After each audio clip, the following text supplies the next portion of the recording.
ഈ നിലാവത്തഴിച്ചു വിട്ട കോഴി കണക്ക് എന്ന് പറയാറുണ്ട്. അങ്ങനെ ഇപ്പം ആരെങ്കിലും കാണണമെന്നുണ്ടെങ്കിൽ നമ്മൾ ഈ തലസ്ഥാനത്ത് വന്നാൽ കോൺഗ്രസ്സുകാർ നടക്കുന്നത് ഇപ്പം അതുപോലെയാണ്. എന്തിനു നടക്കുന്നു, എന്താണ് അവരുടെ ലക്ഷ്യം, എന്ത് ചെയ്യണം എന്നറിയാതെ ഇങ്ങനെ ഉഴലുകയാണ്. 2026 ഈ കൈവെള്ളയിൽ കൊണ്ടുവന്ന് ഭരണം കൊടുക്കുമെന്നുള്ള ഒരു പ്രതീക്ഷയിലാണ് കോൺഗ്രസ്സുകാരുടെ പോക്ക്. ഇത് അവർ പണ്ടേ ഇതാണ്, ദേഹമനങ്ങത്തില്ല, കതറും അടിച്ചു പെരുപ്പിച്ചിട്ട് സുന്ദര കുട്ടപ്പന്മാരായിട്ട് ഇങ്ങനെ നടക്കുക. ഇത് മാത്രമാണ് അവർക്കുള്ള ഒരു ജോലി. ദേഹമനങ്ങാതെ കാര്യം നേടാമെന്നുള്ളതാണ്. നോക്കണം, 10 വർഷമായിട്ട് പുറത്തു നിൽക്കുകയാണ്. കേരളത്തിൽ ഒരു ഒന്നാം തരം നല്ല പ്രതിപക്ഷമാകാൻ പോലും ഇന്നേ വരെ കഴിയാത്ത ഒരു മുതുമുത്തശ്ശി പാർട്ടിയാണ് ഈ കോൺഗ്രസ് എന്ന് പറയുന്നത്. ഘടകകക്ഷികളുമുണ്ട്. ഘടകകക്ഷികൾ എന്ന് പറഞ്ഞു കഴിഞ്ഞാൽ പ്രധാനി ലീഗാണ്. അങ്ങനെയൊക്കെയുള്ള ഘടകകക്ഷികളും ആയിട്ട് മുമ്പോട്ട് പോകുന്ന ഇവർക്ക് ഒരു പ്രതിപക്ഷമാകാൻ കഴിയാത്തത് തന്നെ ഏറ്റവും വലിയ പരാജയമാണ്. അങ്ങനെ പ്രതിപക്ഷ സ്ഥാനത്തിരുന്ന് പരാജയപ്പെടുന്ന ഇവരാണോ ഇനിയും ഭരണപക്ഷത്തേക്ക് വരുന്നത്? ഭരണപക്ഷത്തേക്ക് വന്നാൽ എന്തായിരിക്കും സ്ഥിതി? ഖജനാവ് കൊള്ളയടിക്കാൻ വേണ്ടി വരുന്നവരായിരിക്കും. നിലമ്പൂർ ഉപതെരഞ്ഞെടുപ്പ് വരെ ഇവർക്ക് വലിയ നേട്ടമാണ് ഉണ്ടായിക്കൊണ്ടിരുന്നത്. ആ നേട്ടത്തിലൂടെ ഇവർക്ക് കേരളം മുഴുവൻ ഒരു UDF തരംഗമുണ്ട് എന്ന് ബോധ്യപ്പെടുത്താനായിട്ട് കഴിഞ്ഞിട്ടുണ്ട്.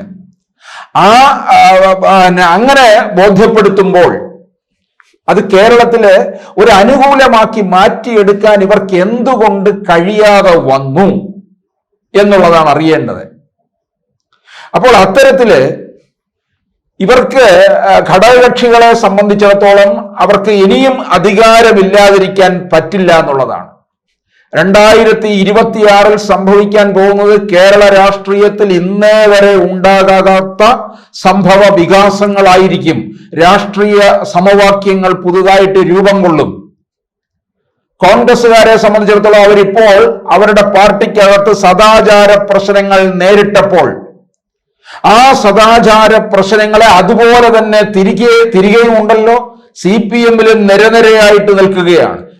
അതുകൊണ്ട് പ്രതിരോധിക്കാൻ ഇവർക്ക് കഴിയാതെ പാർട്ടിക്കകത്ത് തന്നെ VD സതീശന്റേതായ റോള് നടത്തി മുന്നേറുമ്പോൾ മറുഭാഗത്ത് രാഹുൽ മാങ്കൂട്ടത്തിന് ഒരു വിഭാഗം കവചമൊരുക്കുകയും ചെയ്തു.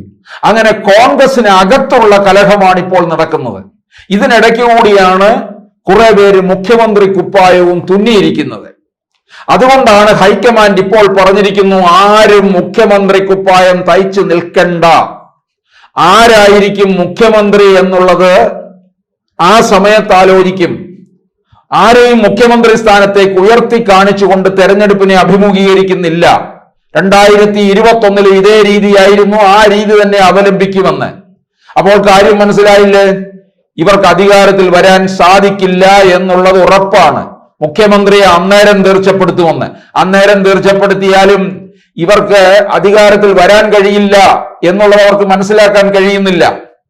നിരവധി പേരുണ്ടല്ലോ, PD സതീശനും രമേശ് ചെന്നിത്തലയും K സുധാകരനും K മുരളീധരനും ശശി തരൂരും. ഒരു കാര്യം ചെയ്യും, പ്രിയങ്ക ഗാന്ധിയെ കൂടി ഇറക്കെ. അപ്പോൾ ഈ വേഷം കെട്ടി നിൽക്കുന്നവർ പരസ്പരം കലഹിക്കില്ല. അങ്ങനെ വന്നു കഴിഞ്ഞാൽ നിങ്ങൾക്ക് എന്തെങ്കിലും നേട്ടം ഉണ്ടാക്കാൻ കഴിയുമെങ്കിൽ അതായിരിക്കും നല്ലത്. പക്ഷെ എന്തായാലും ഇതിനകത്ത് സംഭവിക്കാൻ പോകുന്നത്, ഇപ്പൊ നോക്കിക്കേ, UDF-ന്റെ ഒരു തകർച്ചയിലേക്കായിരിക്കും കാര്യങ്ങൾ പോകുക. ഭരണം കിട്ടില്ല എന്ന് ബോധ്യപ്പെട്ടാൽ, പഞ്ചായത്ത് തെരഞ്ഞെടുപ്പ് കഴിയുമ്പോൾ ഒരു ഏകദേശ ചിത്രം ലഭ്യമാകും, അത് വേറെ കാര്യം. ഭരണം കിട്ടില്ല എന്നുണ്ടെങ്കിൽ തീർച്ചയായിട്ടും മുസ്ലിം ലീഗ് പ്രധാന ഘടകകക്ഷിയാണ്. ലീഗ് അതിൻ്റെതായ വഴി നോക്കും. കേരളത്തിലെ LDF ഇപ്പോൾ ചെയ്തുകൊണ്ടിരിക്കുന്ന, CPM ചെയ്തുകൊണ്ടിരിക്കുന്നത് അയ്യപ്പ വിശ്വാസികളെ മുഴുവൻ തങ്ങളുടെ പിന്തുണ ആർജിക്കാൻ വേണ്ടിയിട്ട് അയ്യപ്പ ഭക്തി നടിച്ചുകൊണ്ട് ഹൈന്ദവ സ്നേഹം കാണിച്ചുകൊണ്ട് മുന്നേറുകയാണ്. അതിലൂടെ ഒരു മുസ്ലിം വിരുദ്ധത ഉണ്ടാക്കി മുസ്ലിം മുഖ്യമന്ത്രി കേരളത്തിൽ ഉണ്ടാകും എന്ന് കാണിച്ചുകൊണ്ടാണ് ഇപ്പോൾ പിണറായി വിജയനും സംഘവും നീങ്ങിക്കൊണ്ടിരിക്കുന്നത്. പിണറായി LDF-ലെ ഘടകകക്ഷികൾക്കൊക്കെ തന്നെ ഉറപ്പ് കൊടുത്തിട്ടുണ്ട് കേരളത്തിൽ 3-ാം വട്ടവും അധികാരത്തിൽ വരും എന്ന്. മുഖ്യമന്ത്രി പിണറായി വിജയൻ പറയുന്നത് അത്ര നിസ്സാരപ്പെട്ട് കളയണ്ട, അത് സഫലമാകും എന്നർത്ഥം. അപ്പോൾ കോൺഗ്രസുകാരെ സ്ഥിതി എന്തായിരിക്കും? ലീഗ് സീറ്റ് വിഭജനം വരുമ്പോൾ നോക്കിക്കോ, സീറ്റ് അവർ കൂടുതൽ സീറ്റ് ചോദിക്കും. അവർ മത്സരിക്കുന്ന ഒരു മുക്കാൽ ഇടങ്ങളിലും മുക്കാൽ പങ്കും അവർ വിജയിച്ചിരിക്കുകയും ചെയ്യും. അവർക്കത് നിയമസഭയിൽ എത്തിക്കാൻ കഴിയും. അവർക്ക് എങ്ങനെ പാർട്ടിയെ കൊണ്ടുപോകണമെന്നും ഒരു കേഡർ സ്വഭാവം നിലനിർത്തുന്നവരാണ് മുസ്ലിം ലീഗും. അവർക്കറിയാം 26 അധികാരത്തിൽ വരാൻ കഴിഞ്ഞില്ല എന്നുണ്ടെങ്കിൽ ലീഗ് ചുവടുമാറും. ലീഗിനോടൊപ്പം ഘടകകക്ഷികൾ വേറെയുമുണ്ട്. RSP ഉണ്ട്, കേരള കോൺഗ്രസ് ഉണ്ട്. കേരള കോൺഗ്രസ് പ്രത്യേകിച്ച് ഒരു ക്രൈസ്തവ മുഖമാണല്ലോ. കേരള കോൺഗ്രസ് തീർച്ചയായിട്ടും ഇപ്പോൾ തന്നെ BJP-യിൽ ക്രൈസ്തവ മുഖം ഉണ്ട് ധാരാളം. ഇനി LDF-ലുള്ള ജോസ് കെ മാണി വിഭാഗവും ഒരുപക്ഷെ ഭാവിയിൽ NDA മുന്നണിയിലേക്ക് വരാവുന്നതാണ്. UDF അധികാരത്തിൽ വരാൻ കഴിഞ്ഞില്ലെന്നുണ്ടെങ്കിൽ ജോസഫ് ഗ്രൂപ്പ് ആയാലും ജേക്കബ് ആയാലും NDA മുന്നണിയിൽ വന്നു കഴിഞ്ഞാൽ ഇവർക്ക് നേട്ടങ്ങൾ ഉണ്ടാക്കിയെടുക്കാൻ കഴിയും. അമിത്ഷാ പറഞ്ഞ ഒരു കാര്യം കൂടി ഓർക്കണം, 2026 കേരളത്തിൽ BJP അധികാരത്തിൽ വരുമെന്ന്. 2026 എന്നുള്ളത് നമുക്ക് അല്പം കടന്നുപോയോ എന്ന് സംശയിക്കേണ്ടിയിരിക്കുന്നു. 2026 വന്നില്ലെങ്കിലും 2026 അവരുടെ തേരോട്ടം കേരളത്തിൽ തുടങ്ങും. 31 അധികാരത്തിൽ വരും, അത് ഉറപ്പായ കാര്യമാണ്. പക്ഷെ വേറൊരു സഖ്യം ഇവിടെ കേരളത്തിൽ ഫോം ചെയ്യും. ഈ തെരഞ്ഞെടുപ്പ് കഴിയുമ്പോൾ UDF-ന് അധികാരത്തിൽ എത്താൻ കഴിയുന്നില്ല എങ്കിൽ സ്ഥിതി മാറും. UDF-നെ അധികാരത്തിൽ എത്തിക്കാതിരിക്കുക എന്നുള്ളതാണ് BJP-യുടെ പ്രഖ്യാപിത ലക്ഷ്യവും. അങ്ങനെ വരുമ്പോൾ ഇവിടെ UDF അധികാരത്തിൽ വന്നില്ല എങ്കിൽ മുസ്ലിം ലീഗിനെ പതുക്കെ NDA മുന്നണിയിലേക്ക് കൊണ്ടുവരും. അതുപോലെ തന്നെ ഘടകകക്ഷികൾ, LDF-ൽ നിരവധി ഘടകകക്ഷികളുണ്ട്. ഈ ഘടകകക്ഷികളെ എല്ലാം തന്നെ NDA മുന്നണിയിൽ ഒരു കുടക്കീഴിൽ കൊണ്ടുവരാനായിട്ട് ചാണക്യ തന്ത്രങ്ങൾ മെനയുന്ന അമിത്ഷായ്ക്കറിയാം.